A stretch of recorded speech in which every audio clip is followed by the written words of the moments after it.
Okay, today we're going to cover TEKS A3A, 3B, and 3C.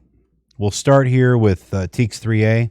This one's all about determining the slope of a line given a table, a graph, 2 points, an equation. Could be written in slope-intercept form, standard form, or point-slope form. So this first question here from number 1 from the 2019 test asks us to find the slope of a graph given by the equation y equals 12x minus 19. What's the answer? 12. Now, the way we all know this is because y equals mx plus b is the form that we're actually using. And if we highlight the m and then we look up above it, the 12 and the m line up, so we know that the slope is 12. Easy peasy. All right. Let's check out number 51 here. Now, there are multiple ways to solve this. If you wanted to, you could actually solve it using the slope formula, which just I'll write it here. But let me ask the class. Can anyone tell me that slope formula? Y2 minus Y1 over X2 minus X1. So if we wanted to actually substitute in those values, we would say X1, Y1, X2, Y2. And it would be 17 minus negative 11 over negative 9 minus 5. Okay? So the negative becomes a positive. 17 plus 11 is 28.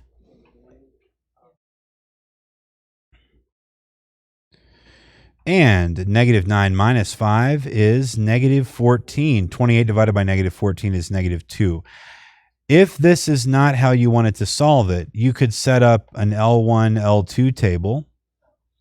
Okay, and this is kind of the easier way, kind of the way an L1 goes with X, L2 goes with Y. You would put in 5 and negative 9, and then you would put in negative 11 and 17. Okay? And you would just do stat edit, stat calc 4. And what you'd be looking for is the A value. Okay, I won't bore you with those details. I think everyone here knows how to do that, correct? All right, guys. Moving on. Well, I better circle it. So that was negativo dos. Let's move on to number 16 from the 2017 test. Yes, who said tricks? Jay, you are correct. So we will be using our tricks here. We're going to be, I'm going to write them all out. And if you guys would please write them all out, it really can't hurt you. So, yeah, so see if you can write them from memory without looking up at the board. If you need to look up at what I'm writing, you can.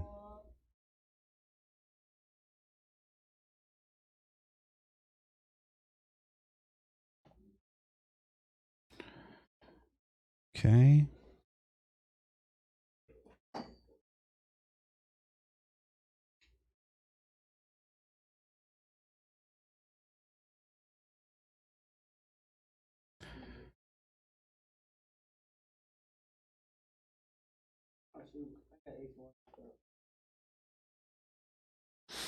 Okay, so our standard form tricks come as follows.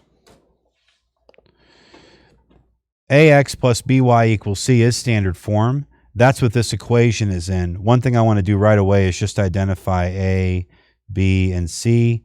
So A would be 5, B would be negative 12, and C would be 24. Okay? So the standard form tricks say that the slope, which is what I'm looking for here, the slope, is negative A over B. So if that's true, let's say therefore, right? That's that therefore symbol. Negative A would be negative 5 over B, which is actually negative 12. So if I delete those, if I say negative over negative is a positive, then I just have reduced, simplified 5 over 12, and that is the slope, J. So here, guys, the trick makes it kind of trivial and easy, where to have to solve it out and get y by itself and then, you know, work with that, ooh, that's a nightmare. So moving on, we're already done with 3A, and now we're on to 3B. So where 3A was a supporting standard, 3B is a readiness standard. Let's go ahead and read the whole TEK. Yeah, can you come over here with your booklet so you can read it into the...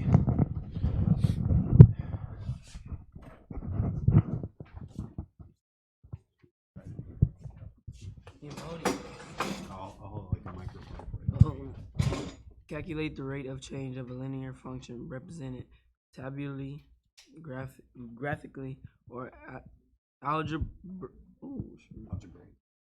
I can't say that.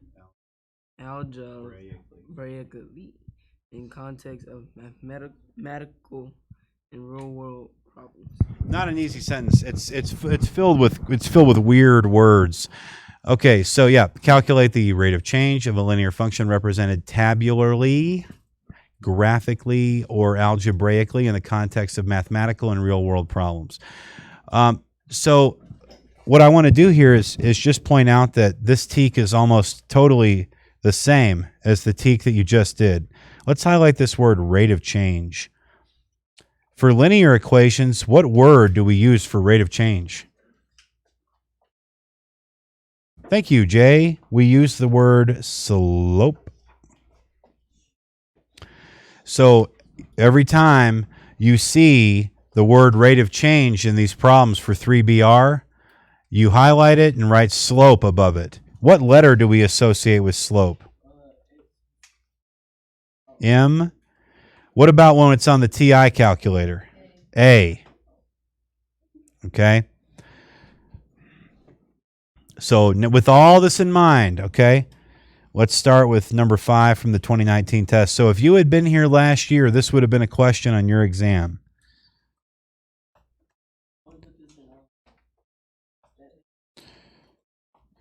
Yes, but I want to go over one quick thing here. So take these quick notes for me. We need to write down X equals L1 equals independent variable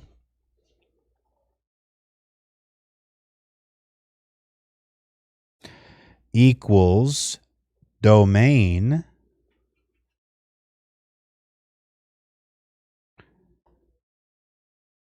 equals time. And then below that, we'll write y equals, what do I put? L2 equals dependent variable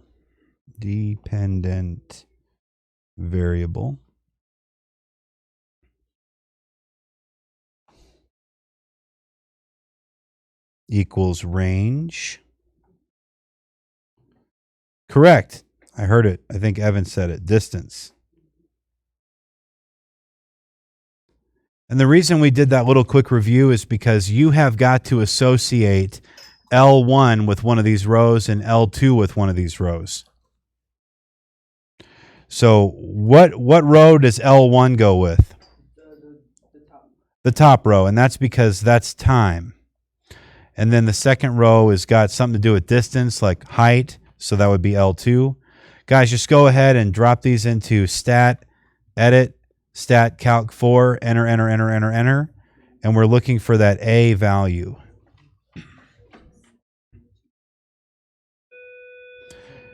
It's 7, okay?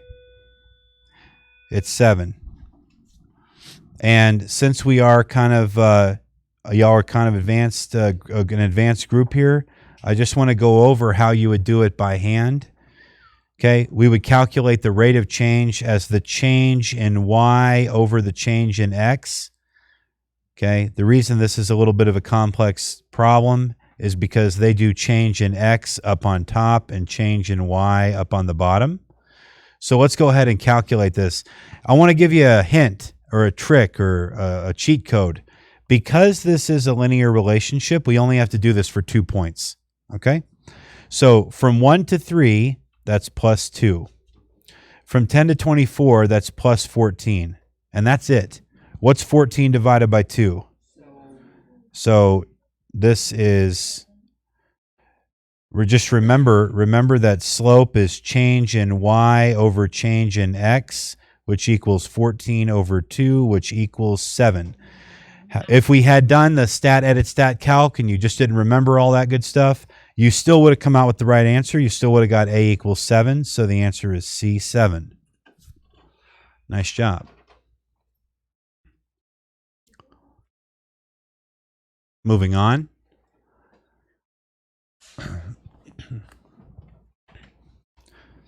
What would you do here?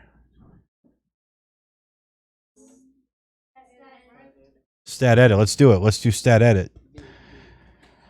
I'm going to label this X1, and I'll label this X2. And then over here, I'll label this Y1 and Y2. My L1X and my L2Y. Here I've got -3 and 5. And here I've got 3.6 and 2. What I'm looking for is the A value. -0.2 and or 1/5. I like that. Now, because you're going to be bubbling this one in, you'll probably be doing -0.2, but I like how Taylor offered or -1/5, because if this was a multiple choice, they loved if they know that the TI calculator is going to give you a decimal, they love to put the answer as a fraction just to make you do that extra step. Moving on. Would I be out of line if I thought that you guys already know how to do this? You guys know what to do. Let's skip this one. This one's easy. Let's do number 21. Okay. So I'll read the question real quick. The graph shows the linear relationship between the maximum area in square feet that can be painted and the number of gallons of paint used. Which of these best represents the rate of change, slope, of the maximum area painted with respect to the number of gallons of paint used? In this problem, we need to write down that slope equals rise over run. Okay. Now, zooming in on this picture, we have got to do something. We need to take our pencils or our pens and then look at these gray lines, okay? These are called, or I'll write it out, these are called lattice points. Okay, lattice points. These are where you're going to be looking to find your rise over your run, okay? Now notice that your x-axis only goes up in whole numbers. Your y-axis goes up in increments of 200, okay? So just take a look at that, think about that for a minute, and then look at your answer choices and tell me what you think your answer is.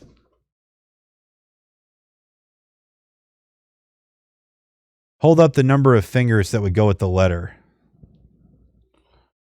Okay.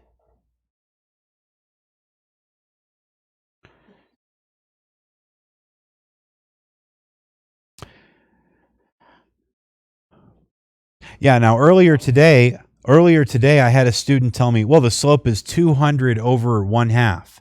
And I said, that is 100% correct, but that's not an answer choice. So what would be another correct slope? So you can look at it like this. You could say, yeah, it's 200 up 200 over 1/2. Well, that's not an answer choice. An equivalent slope would be up 400 over 1. So you go down here to your answers and you see that 400 feet squared per gallon is an answer choice, and that's the answer. Is that what y'all thought it was? Great. Okay, moving on. Yeah, we're going to skip number 42 because we would know to make L1 weak and L2 balance. Okay, we're going to go to number 36 because this requires us to do more lattice point thinking.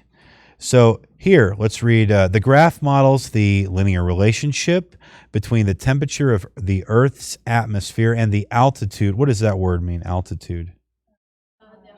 The height. Okay, so the height above sea level. So notice that that's plotted down here. So what it's saying is, as you go higher in the air, the temperature falls. I mean, think about this. If you're starting at the ocean and then you climb up to the top of Mount Everest, it's going to get colder the higher you go. So that's why there's this relationship. It actually makes more sense if you turn this paper 90 degrees to the left, and it makes sense. As height rises, temperature goes down. Okay? Okay, so it says which of these best represents the rate of change. I'm going to highlight rate of change and just write slope A, because I know I'm going to end up using the calculator here. Now, let's talk about lattice points. So there are no perfect lattice points. However, can you tell me some coordinate pairs that appear to be crossing at those gray lines? -30 and +7. So the coordinate pair would be 7, -30, right? What's another good one?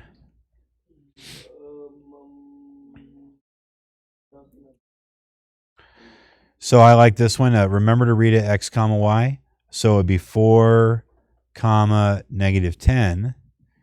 Excellent. Okay, so now it's not perfect, guys. So, but this is your x1. Here's your x2, y1, y2. If we set up our L1, L2 tables, L1, L2 tables, I would have 4, 7, -10, -30. Your A value is only going to be approximately equal to the correct answer because we just visually estimated. That's when you're given the word best represents, you know that it's going to be an estimate. So y'all find out what A is, and then you pick the closest one. I know, nobody yell it out. Let's let everyone actually do the problem. Yeah, you can hold up the number. Okay. Okay.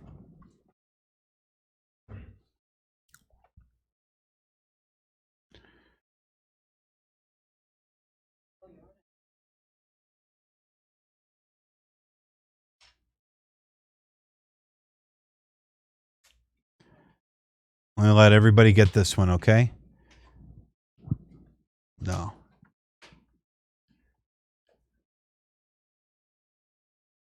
Yeah. Okay. Looks like most people have figured it out. I think you get -6.6 repeating when you do this, right? Okay. But so the closest one is -6.5. Moving on. Okay. Taxi ride. The function y equals 3.75 plus 1.5 open parentheses x minus 1 can be used to determine the cost in dollars for a taxi ride of X miles. What is the rate of change? I just can't help myself to highlight it and write slope, M/A, of the cost in dollars with respect to the number of miles. There's a trick in this problem. The trick is analyze the point slope form equation of a line. Y minus y1 equals m open parentheses x minus x1. Notice that this equation that you're given is very similar to the point slope form. It's just one step ahead. So you can literally read the slope. What is it?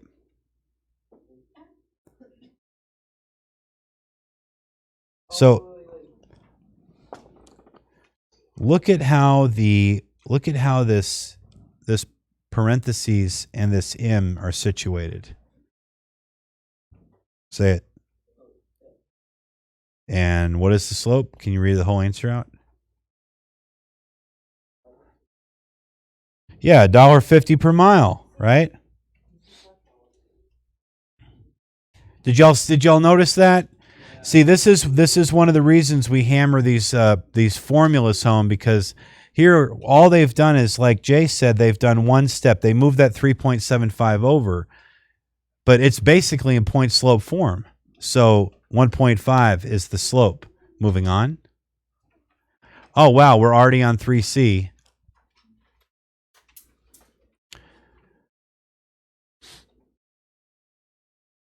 Who wants to read the teak out loud?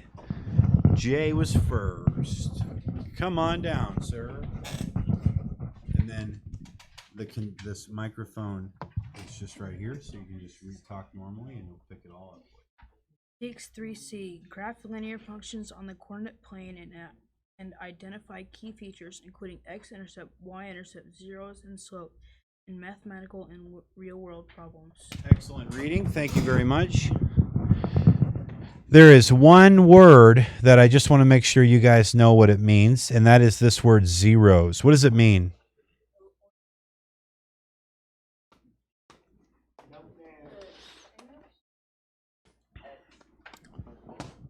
Tell me more about that, because that's the right letter. It has something to do with X. The zeros are the X's. You're real close. Can you formalize the language? Because you're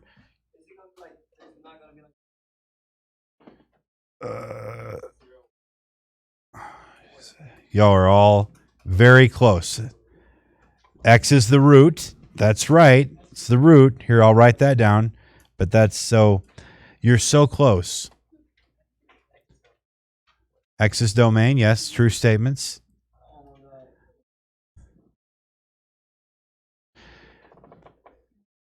What do you call these points here? X-intercept. So the zero of the linear function is the x-intercept. All right? That's important, because when you're going to see that word zero, and you're going to be thinking, what? And it's just the x-intercept, okay?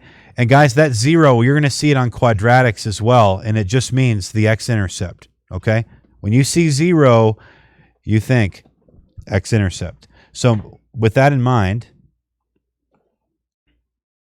okay, I'll just write x-int over here. With that in mind, let's take a look at number 7 from the 2019 test. Now, one of our students named Nick, no last name, he had a very novel way of solving this that involves standard form. Another student named Tyler had a novel way of solving this using slope-intercept form.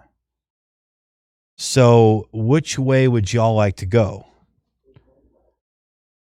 Well, let me open it up. What do you think we should do right now? Okay. So can I just right now take this the way it is and just stick it in Desmos and be done? Why not?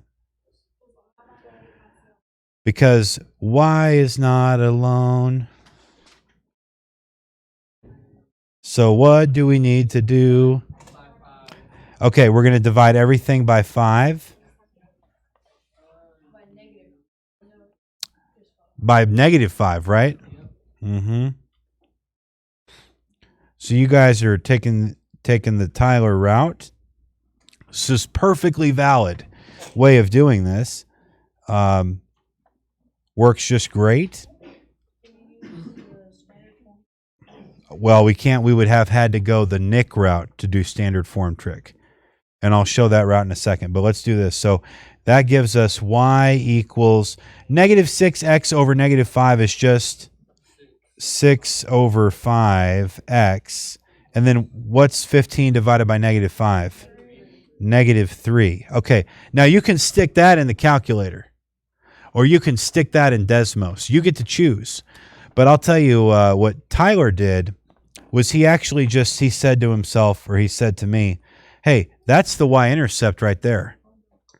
And this is the slope right here. So what he did was he went and found one of these lines that had a y-intercept of -3, and he sees the slope is positive, so he knows he's looking for an upward sloping line. He eliminated both downward sloping lines as options, and then he actually did the rise 6, run 5 trick. That was very clever.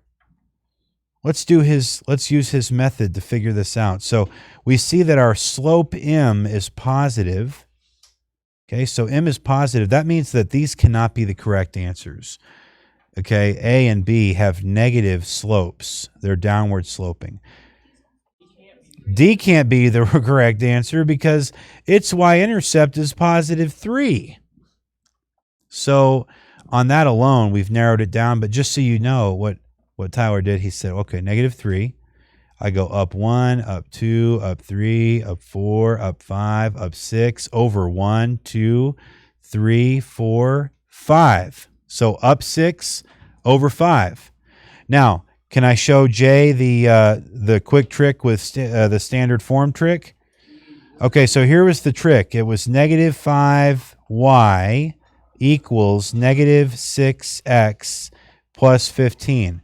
We're one step from being in standard form, and that is just to add 6x to both sides. So then we got 6x minus 5y equals 15. Okay, so A is 6, B is negative 5, and C is 15. So what Nick did is he said, okay, I know that my x-int is C over A. That's 15 over 6, which I think is 2.5. And then my y-int is C over B, which is 15 over negative 5, which is negative 3. And so that's how he found it. He went and saw, okay, on this line here for C, it's crossing the x-axis at 2.5 and the y-axis at negative 3. That was very clever. Okay, both ways are fine. Which way did y'all prefer?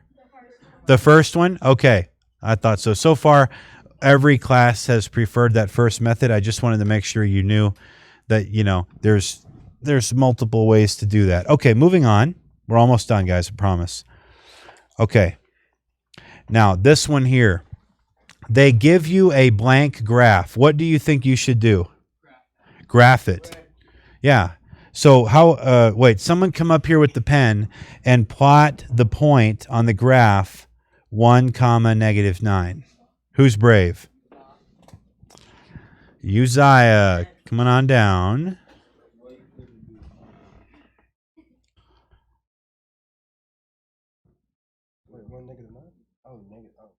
You use it like an eraser. There you go. Perfect. No, he was right. Perfect. Good job. Thank you, sir. Now, here's the problem we have. We have a slope of negative 3. So what is the rise and what is the run? Negative 3 over 1. So what we want to do is go down 3 and then 1 to the right. Well, there's a bit of a problem. Yes, we do the Beyonce move. To the left. So up 1, 2, 3, over 1 to the left. Up 1, 2, 3, over 1 to the left.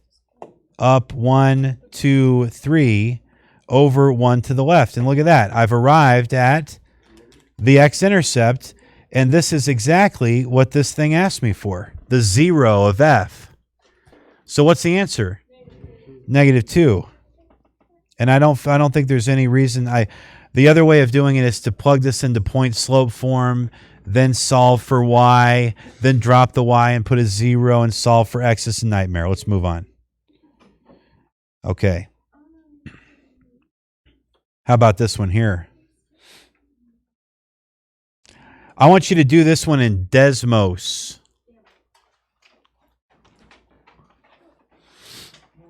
And yes. Okay, let me just show this because I want to show this. Everyone knows how to do this in the TI. The other thing you guys all know how to do is you know how to plot these points and just draw a line. So negative 7, 0 is right here. 1, 8 is right here. You draw a line passing through both points, okay? And then you go answer the question, okay? Now, that's obviously you know how to do that, so that's not what I want to teach right now.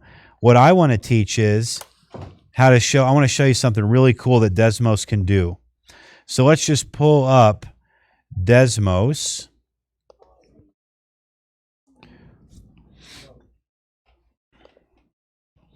And then first we're going to plot both of the points. So even if you don't have a computer, just watch, just like a movie. So our first point is -7, 0. So that's open parentheses, -7, 0. Okay. And then my next point is 1, 8. Open parentheses, 1, 8. Now, what I can do in Desmos, here, let me zoom out so you can see. See these 2 points? All right. Trying to get them both in the same picture there. Okay. Let me see if I can get them to be labeled. Good. Now, what I can do is insert a table into Desmos, and I can type in my values just like in stat edit. 1, enter, -7, all right? And then I go over to the y's and I do 8, and then I do 0, okay? Now, what I would like to do is have a line pass through those 2 points. Here's how you do it. Write this down even if you're not actually using Desmos. Write this equation down. Y sub 1, okay? And the way that you get that little 1 is shift underscore or shift dash, okay? And then you put tilde. That's that little squiggly line. M x sub 1. Right arrow plus B. Look what you've written. You've written something that looks almost exactly like a slope-intercept form equation of the line, haven't you? Now let's zoom out. And look what it did. It fit a line to your points. Guys, this is a bit of an advanced skill. I'm showing everyone here because I want people to know that you can do this. Whether or not you remember to do it, that's another story. Let's go back to our picture. You see how it looks just like the picture we drew? Now let's look and actually answer the question. What is true about this?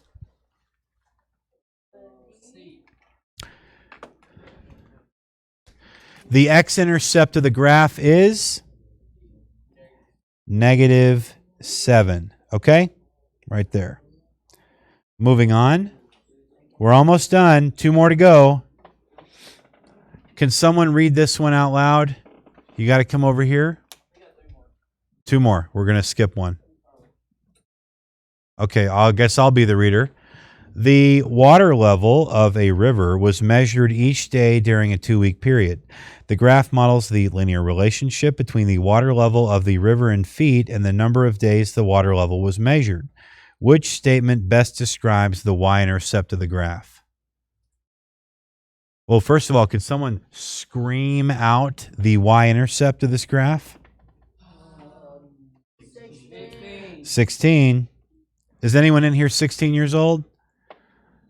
1, 2, 3, 4. Okay. All right. What does it represent? Okay, but what does it mean in the context of a river? The starting value. Okay, so what's the answer? H. Moving on. Okay, this is a fun one. Now, for those listeners, what I'm doing is I'm holding a paper airplane.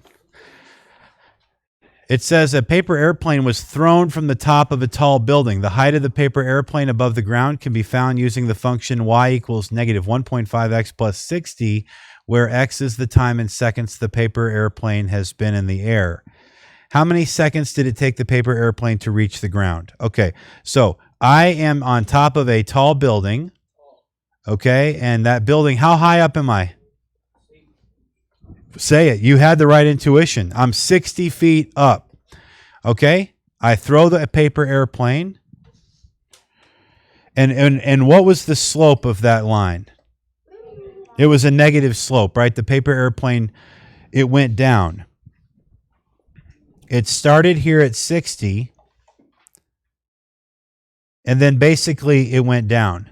The question is, how long did it take to hit before it hit the ground? Because this is the height, and this is the time in seconds. So what I'd like you to do is use Desmos and just plug this in. Find out what the x-intercept is of the graph, and that's going to tell you the number of seconds that the paper airplane flew through the air before it hit the ground.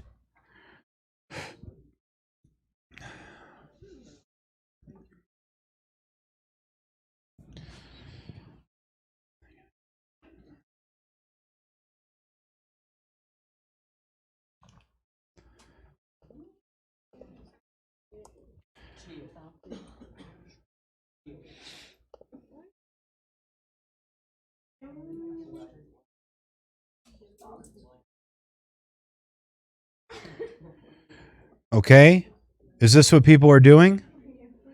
So notice, it starts up at 60 feet above the ground. It's going to be 0 feet above the ground when it hits the ground. And how long did it take to hit the ground? 40 seconds.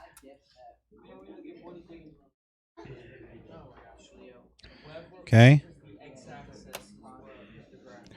Because I know not everyone in this world is familiar with Desmos, you can also do this in y equals. You can type in negative 1.5x.